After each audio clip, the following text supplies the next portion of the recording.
tamales. We talked about chocolate. We talked about Silver City, New Mexico, in the southwest corner of New Mexico. Beautiful region.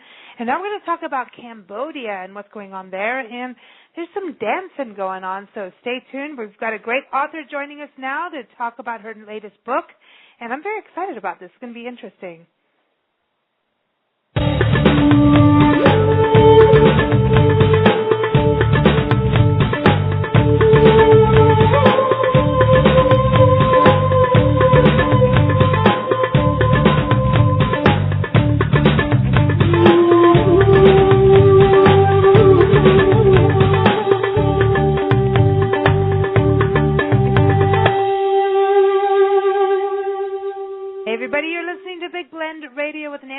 The mother-daughter team and publishers of BigBlendMagazines.com. It's home to 10 of our online radio and video magazines.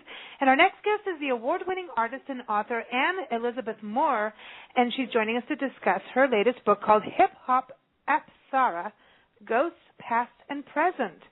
Now, you think about hip-hop. Do you think about Cambodia, Nancy?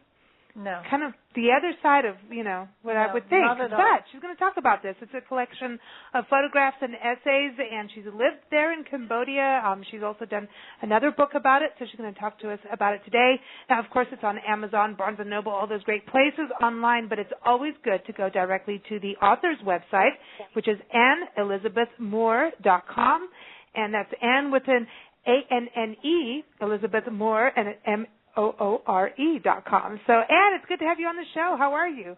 I'm great. Thanks so much for having me. Hey, no, this is interesting. I'm like, Cambodia. Okay, so how many people get to go to Cambodia from America? Well, not a ton, although, Cambodia has been greatly affected by Americans, so especially over the last 50 or so years. So, So I'm one of the lucky ones that sort of got to go and really appreciate the culture and not actually impacted in a sort of negative way. Lots of people who come from the U.S. have been, unfortunately, really damaging of the culture there. So it was really great to not be in such a negative role. Can you freely travel there and do whatever you want, or do you have to be chaperoned like North Korea or?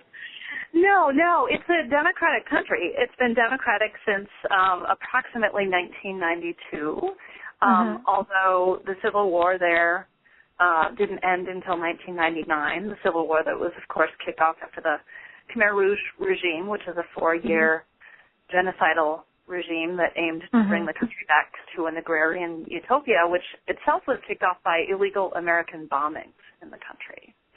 So a lot of people died during all of those years, and then after that, the country was, of course, in an uproar and struggling constantly, just absolute, devastating poverty. So between 1992 and 2007, when I went, the country was really still sort of getting its, sea legs, or whatever the metaphor would be, getting itself back together, and then between 2007 and now, really the last, 5 years, the country's really undergone some amazing economic changes, and what used to be just a desperately poor place with no respite in sight for anyone has now become sort of a site for the celebration of life, which is what the book is about. Then that's the interesting thing, because I think, you're even talking about being an American and not being one that's negative on there. Nancy and I lived in many foreign countries, and, I'm still learning how to be American. And I don't go too far with that. I know. Growing up in other third world countries, mostly in Africa, there was this, you're an ugly American, and then you would see what would happen. You'd live through what America did in sanctions, and, we're going to give arms to this person, or we're going to do that. And it was never really quite, I'm sorry, but they never got it right, because no one spent the time in that country. Do you feel the same thing happened in Cambodia? Did we get too involved over there at all, or not involved enough? Well, the bombings were atrocious. That should never have happened. And then pretty much everything that happened after that was done in response to the bombings, including some of the sort of deeply engaged development work that's going on now, some of which is really good and some of which is not so good. I think the last couple of days, Nicholas Kristof's Half the Sky has been premiering on PBS, and Kristof is someone that, he does some good, but largely his work in Cambodia has been not as positive as it's made out to be. And so I think the trick with doing work there is just being really intentional and actually listening to the people that live there and trying to help them fulfill their needs as they state them, and not just sort of, decide who needs a school, who needs an education, who needs money, and who needs, certain kinds of other amenities. I agree. I have to say, I agree with that, too. Watching Americans go into different countries where the culture is totally different, and our immediate response is backward compared to America, and then trying to negotiate and work within a culture that we don't understand, and think we need to change, it brings on so many problems. But then we're kind of like a bull in a china shop from what I've witnessed, where we start out, okay, let me word this really it's so tricky. Hey, it's your radio show. You can say what you want. I know. We start out apparently in public with good intentions, but there's always a backdrop of what can we get out of this country. Yeah. And so, I look at the Middle East and I look at Cambodia and I look and think, okay, because we spent a long time in Africa, if there's something the U.S. wants from a country, they will wage war, bomb, and rebuild. But if it's a country that doesn't really have anything that we want, we will wage war, bomb, and get the heck out. Well, it's really like that. It is very, very much like that. I mean, our foreign policy is atrocious, and I was really sad to take one of those Facebook quizzes the other day that was like, what issues do you care about? And I came out. She disappeared. She disappeared too. We're having a day of disappearance. Yeah, what's going on? Hopefully she'll come back. Yeah, I know. We're having a day of disappearances. I know. Could be Homeland Security. I know. That wouldn't be a first. Sorry, but everybody I know she'll probably call back in. But this is an interesting book, and it's something that you would not expect, really, at all. When you think about Cambodia, this is not the kind of book you would expect to just pick up, because it's the complete opposite. She's kind of looking at people going through transition, transformation, and celebration. But you're back. How are you? I am. Apologies. I don't know what happened there. Homeland Security again. But anyway. Well, there are, weird planes that fly over, and suddenly things happen. So. Where are you right now? Yeah. I'm in Chicago. Yeah, I've been working out of Chicago for the last 5 years. I've just been traveling, back and forth between here and then Germany and Georgia as well. So it's been really Germany hectic. and Georgia. That sounds like an album. Well, there's a Beatles song back in the USSR that mentions Georgia. So. Okay, so it's that Georgia, not this Georgia. Yeah. The other Georgia. Yeah. Well, yeah, it's confusing sometimes. Okay, so let's go back to where we were. Well, what I was going to say is that, so there are all of these horrible negative ways that, especially being in Cambodia, you can see the negative impact of white Americans as you walk around the city, especially as it starts to get dark. You can see men shelling out tons of money to spend time with young Cambodian women. And then you see the businesses that are popping up and the fast food restaurants and the commercialization of a culture that was socialist until just a couple of years ago, and it's all really hard to take. But then in the city of Phnom Penh, these amazing dance parties happen that are the first kind of exercise that anyone in the country is really, it's the first sort of structured exercise that's been happening in this public space. When you say structured exercise, well, it's like a big aerobics thing. Yes. But there's 15 to 30 stations, big boom boxes or speakers set out along this public way, along the riverside, right in front of the Prime Minister's house. And is that young men come out to see it, or are they doing it in protest, or just because they like the fountain? That's the only place where there's any public space. Right. Oh, okay. Yeah. And it's interesting to look at because everybody's there, and you've got it in daylight and then at night. And at the same time, what's interesting is the daytime photos going into the night, and then seeing how what they're standing on, the tile work. Yeah, that makes sense. It's so beautiful. And I mean, it's like we don't get that anymore. We've kind of lost that kind of old heritage of, wait a minute, our platforms are cultured, That's kind of our foundation. And then when you look at dance on top of a platform that is, tiled or, however you want to, we had, pebble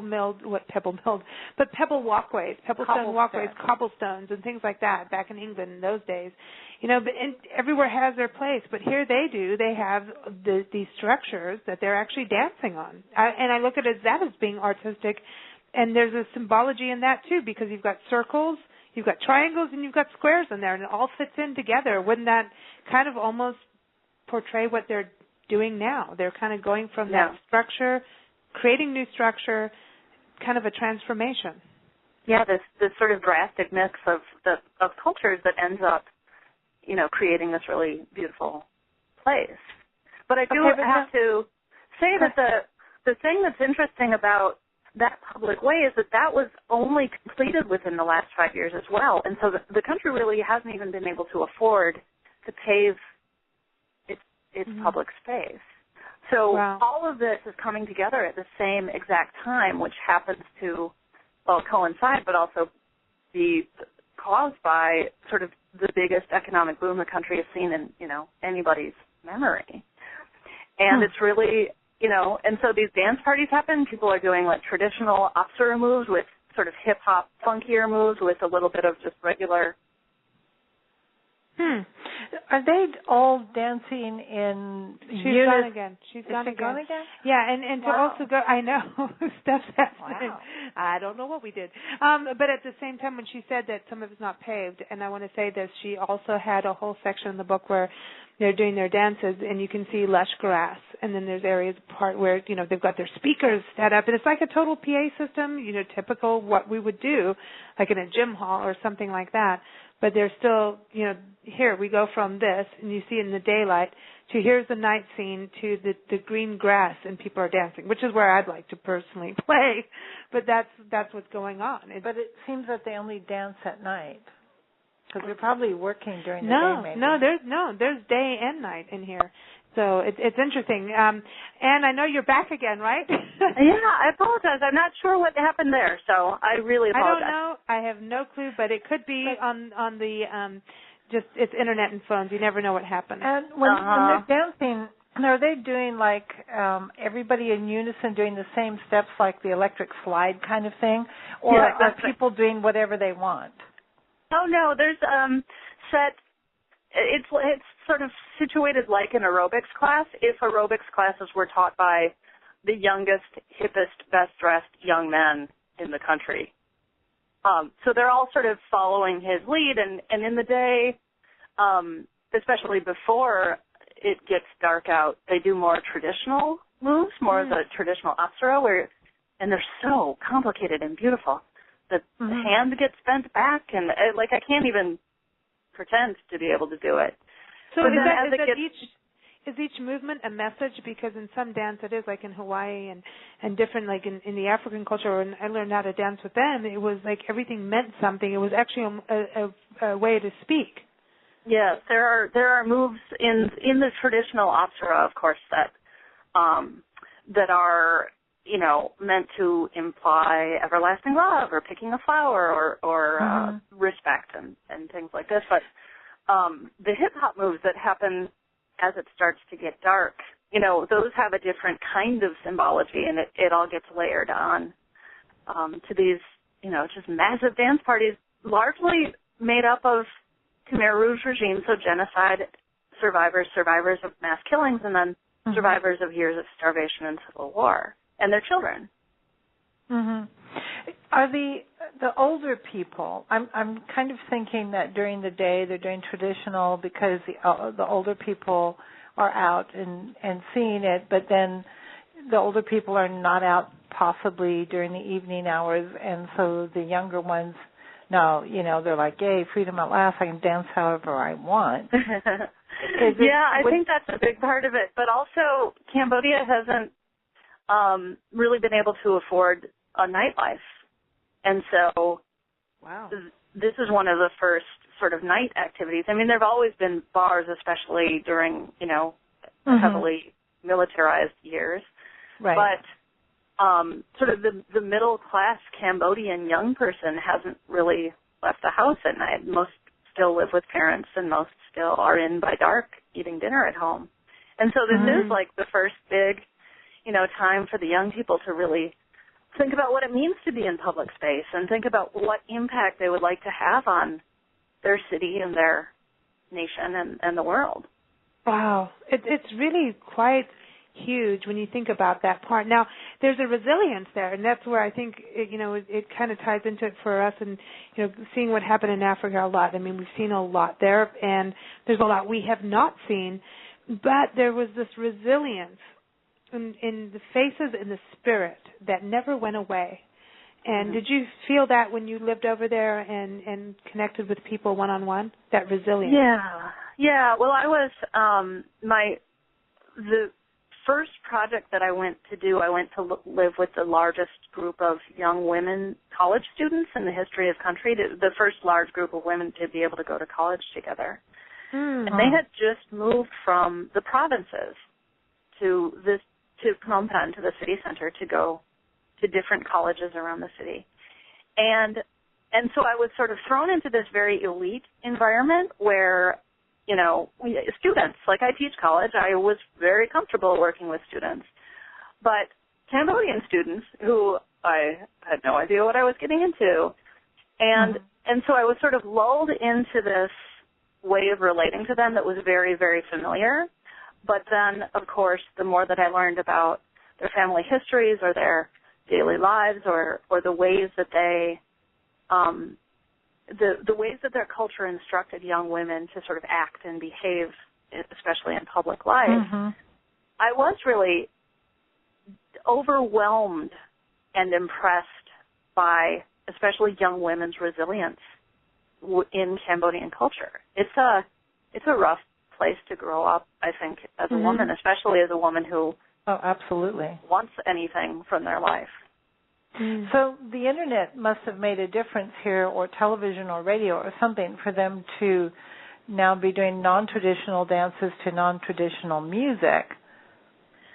Well, I mean, much of the country didn't have electricity still until just a couple of years ago, and that's been another big change within the last 5 years. Wow. Between electricity and advertising, I would say those are the two biggest impacts that have come about in Cambodia, even more so than sort of American business dollars, and fast food restaurants flooding the nation.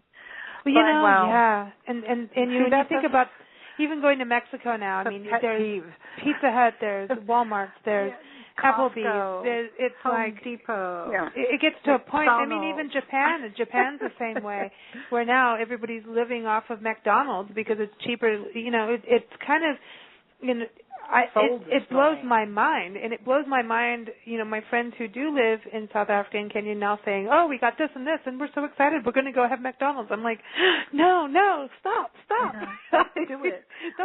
Don't do it! Don't cross that line." Well, it is really, really problematic in a place like. I mean, it's problematic anywhere. It's problematic here in the U.S., but it's problematic in a place like Cambodia that has an entirely different history of political economies. Right. Because what becomes embedded in the McDonald's, the Burger Kings, the Kentucky Fried Chicken, the Taco Bell is a different kind of politics and a different way of relating to other people. And so the downside of the sort of emerging middle class in Cambodia and young people getting excited about, breaking out on their own is that the family structure is shifting a little bit. see. And I mean, and there's so much to it when you really stop and reflect on it. I understand, it brings money into a country that badly needs it. I totally get that. At the same time, does everybody need to do exactly what we're doing here? Because when even looking at what we're doing here is, when do you say enough is enough? I mean, I would like to see that we don't destroy everything we ever touch. No. And I would like to see that we keep pristine wilderness somewhere, that we don't have to use everything for it to have a value, this idea that if there isn't a monetary value attached to it, it isn't worth anything. That ideology. And then when you go to a country like Cambodia or countries we've been in Africa, where they don't really, they've traded for what they need and want, so they have the commercial backbone there. They really do. They get the down and, out trade for this, trade for that. They're not stupid by any means. By any means. They're streetwise. They get it. But it gets to be like when the global economy thing. I'm looking at what's going on now. One house, it's like a house of cards.